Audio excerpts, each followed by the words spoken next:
Você já percebeu que muitas pessoas vivem no aperto financeiro, mesmo se esforçando ao máximo? Parece um paradoxo, não é? Trabalham duro, economizam, fazem sacrifícios, mas o dinheiro simplesmente nunca sobra. E o que é mais curioso e polêmico é que a Bíblia já nos ensinou exatamente qual é o maior erro que leva a essa situação. Só que a gente insiste em ignorar esse ensinamento, acreditando que o problema está lá fora ou em fatores externos. Aqui vai uma afirmação forte.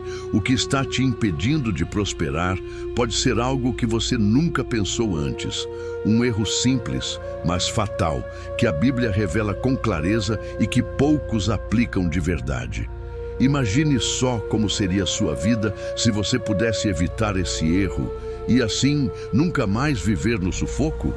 E não estou falando de fórmulas mágicas ou promessas vazias, mas de um caminho real, sólido, que traz paz e segurança. Neste vídeo, você vai descobrir o que esse versículo precioso diz, entender por que tanta gente falha ao ignorar essa lição e como você pode aplicar isso no seu dia a dia.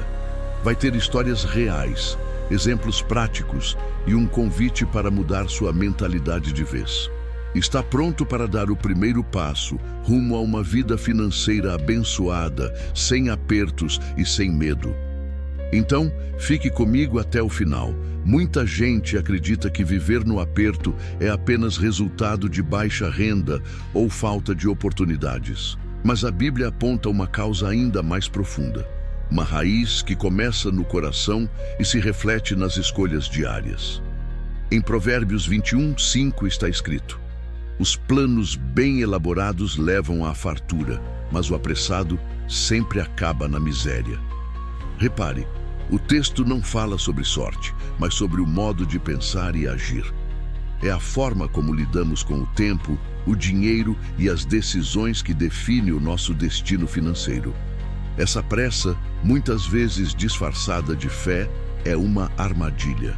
Conheci um rapaz que dizia confiar em Deus, mas vivia pegando empréstimos impulsivos, entrando em negócios sem avaliar nada. Ele achava que estava se lançando em fé, mas na verdade era falta de prudência. E o resultado? Dívidas, ansiedade e vergonha. A Bíblia está gritando algo aqui. Falta de planejamento é uma porta aberta para o caos. E é nisso que o versículo quer nos acordar. Na prática, aplicar esse versículo exige uma mudança radical de postura. Antes de qualquer decisão financeira, você precisa respirar fundo, analisar, buscar conselhos e alinhar com valores bíblicos. Não se trata apenas de evitar erro, mas de construir algo sólido. O versículo revela que quem vive no aperto, muitas vezes, está colhendo pressa, impulso e decisões sem raízes. E se esse for o seu caso, calma, porque existe um caminho mais sábio, e é sobre isso que vamos falar a seguir. Às vezes, o problema financeiro não está na conta, está na cabeça. Muitas pessoas vivem no aperto não por falta de esforço, mas porque carregam crenças invisíveis que sabotam qualquer tentativa de crescimento. Frases como dinheiro é sujo, quem enriquece se afasta de Deus ou meu salário nunca vai dar se instalam como verdades absolutas e passam a ditar o ritmo da vida. A mente, nesse caso, vira uma prisão sem grades, que limita escolhas, esconde oportunidades e normaliza a escassez.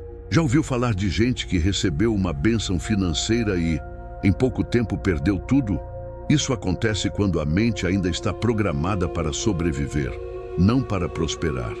É como tentar encher um balde furado. Não importa quanto entra, sempre vai faltar. A Bíblia nos chama à renovação da mente, Romanos 12:2, e isso também vale para o dinheiro. Enquanto a mentalidade for de escassez, o comportamento seguirá o mesmo padrão. Muda-se o exterior, mas o interior continua preso ao velho ciclo. Quem deseja romper de verdade precisa identificar essas crenças limitantes e substituí-las por verdades bíblicas. Um bom exercício é anotar todas as frases automáticas que você repete sobre dinheiro e confrontá-las com a palavra. O que Deus realmente diz sobre prosperidade? O que Provérbios ensina sobre sabedoria financeira? Esse é o começo de uma reprogramação espiritual e mental. Mas ainda tem um detalhe que muitos ignoram e que pode estar sabotando sua vida financeira todos os dias. A Bíblia é clara. A morte e a vida estão no poder da língua. Provérbios 18, 21. Ou seja, o que sai da sua boca constrói ou destrói a sua realidade. Muita gente vive dizendo: nunca sobra dinheiro, estou sempre quebrado, isso não é para mim. E nem percebe que está profetizando escassez sobre si mesmo. Não é misticismo, é princípio espiritual. As palavras têm força criadora. E quando você vive no aperto, talvez precise começar a vigiar não só seus gastos, mas também seu vocabulário. Lembro de uma mulher que me contou que passou anos dizendo que dinheiro era uma luta. Ela dizia isso o tempo todo, como se fosse uma verdade permanente. Quando começou a mudar sua fala, dizendo que estava aprendendo a prosperar, que era grata pelo que tinha, que estava se tornando mais sábia, algo começou a mudar. Não do dia para a noite, mas a mentalidade, a postura e as oportunidades começaram a se alinhar. Palavra é semente. Você pode plantar fartura ou plantar escassez. Todos os dias. Quer mudar sua realidade? Comece falando vida sobre ela. Em vez de repetir que está no sufoco, declare que está em processo de crescimento. Em vez de se queixar do salário, agradeça por ele e peça sabedoria para multiplicá-lo. Use palavras que alinhem sua fé com ação.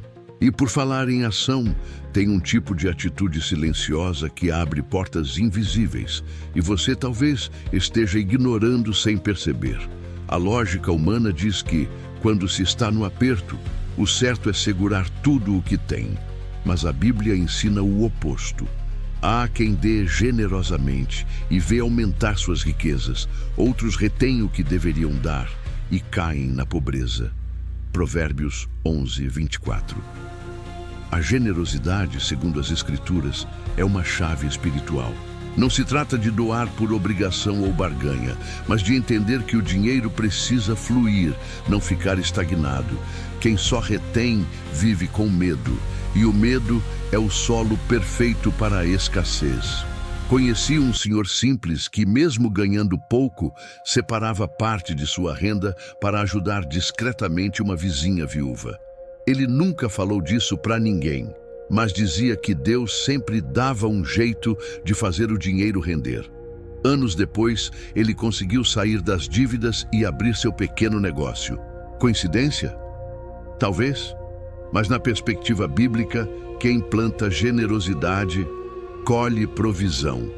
Deus não multiplica o que escondemos. Ele abençoa o que colocamos em circulação com sabedoria e amor. Se você quer romper o ciclo do aperto, comece com um gesto, pequeno que seja, uma oferta consciente, uma ajuda prática, um ato de bondade.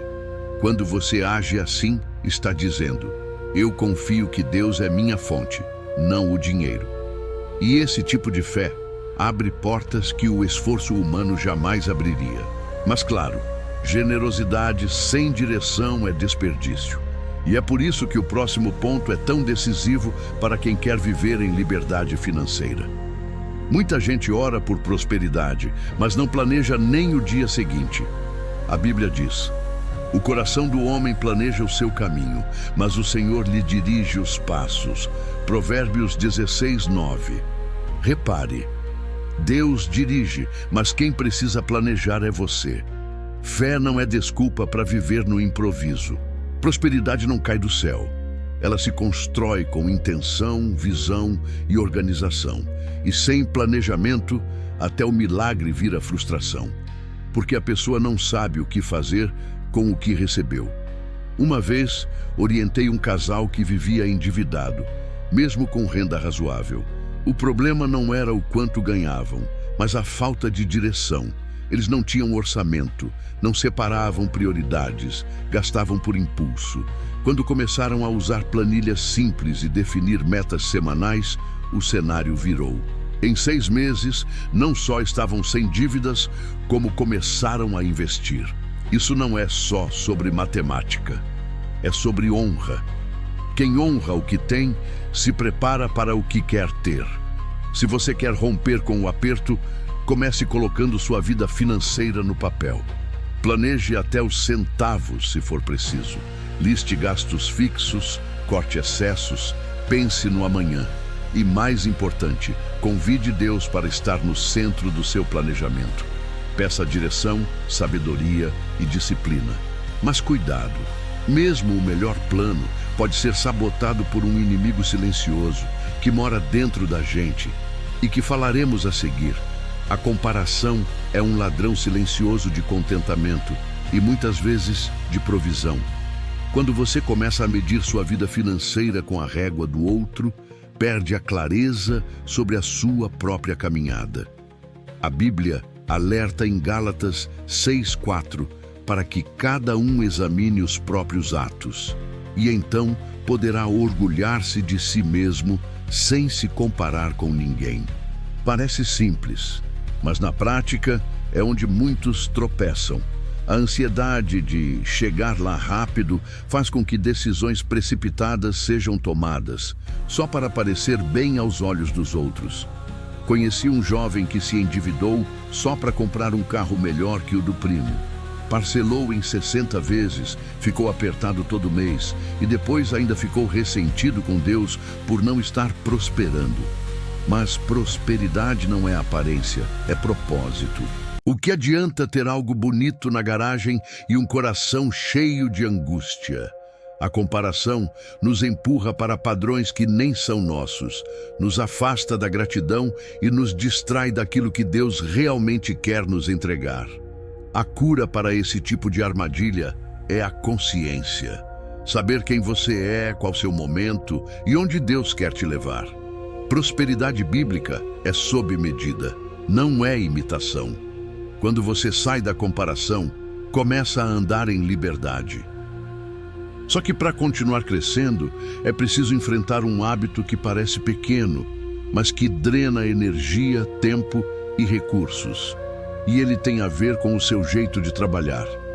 Existe uma diferença gritante entre trabalhar muito e trabalhar com diligência.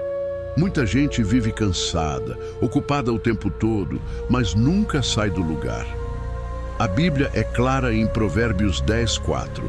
As mãos preguiçosas empobrecem o homem, porém as mãos diligentes lhe trazem riqueza. Ser diligente não é apenas fazer, mas fazer com constância, excelência e foco. O problema não está na falta de esforço, está no esforço mal direcionado. Lembro de uma moça que trabalhava em 3 lugares diferentes, mal dormia e ainda vivia no vermelho. O que faltava? Estratégia. Ela dizia sim para tudo, mas não tinha direção para nada. Quando começou a organizar suas horas, dizer não para o que não agregava e dedicar mais energia ao que dava retorno, o jogo virou. Diligência é plantar certo no lugar certo, com intenção certa. Não é só correr atrás. O trabalhador diligente sabe o que está fazendo e por que está fazendo. Agora, se você está vivendo no aperto, vale refletir. Você está se dedicando às coisas certas ou só se mantendo ocupado? Ser diligente é alinhar esforço com propósito, é trabalhar com inteligência e não apenas com suor. E tem mais, a diligência não serve só para a carreira, ela é necessária para administrar aquilo que você já tem. Mas é aí que muita gente tropeça, especialmente quando se trata de reconhecer um erro que a Bíblia trata como destruidor silencioso. Pode parecer contraditório, mas um dos maiores bloqueios para sair do aperto é o orgulho. A Bíblia diz que Deus resiste aos orgulhosos, mas dá graça aos humildes. Tiago 4:6. Orgulho não é só se achar melhor que os outros, é se recusar a aprender, a pedir ajuda, a reconhecer erros. É aquela pessoa que vive dizendo, eu já sei. mesmo quando os resultados mostram o contrário. E quando se trata de finanças, o orgulho se disfarça de autossuficiência. E isso fecha portas que só a humildade pode abrir. Já vi homens endividados recusarem aconselhamento financeiro porque não precisavam de ninguém. Já vi mulheres vivendo no sufoco, mas ignorando dicas simples porque sabiam o que estavam fazendo. O resultado? Aperto atrás de aperto e um coração cada vez mais frustrado. O orgulho faz a gente se isolar da sabedoria. Ele nos impede de admitir que talvez a forma como temos lidado com o dinheiro está errada. E Deus não abençoa um coração que não se deixa guiar. A humildade é o início da virada. É quando você decide parar de se justificar e começa a buscar direção. É quando você ora não só pedindo livramento, mas sabedoria para não repetir o erro. É quando você senta com papel e caneta na mão e diz: Deus me ensina. E é nesse espírito que os maiores milagres começam a acontecer, porque o céu se move quando a gente se rende. Mas ainda falta um detalhe: saber o que fazer com essa nova mentalidade e onde aplicar tudo isso de forma prática. Agora que você conhece o maior erro financeiro que a Bíblia ensina a evitar, a verdadeira questão é: o que você vai fazer com essa informação? Vai deixar o orgulho ou a velha mentalidade te segurarem, ou vai dar um passo concreto para mudar a sua história?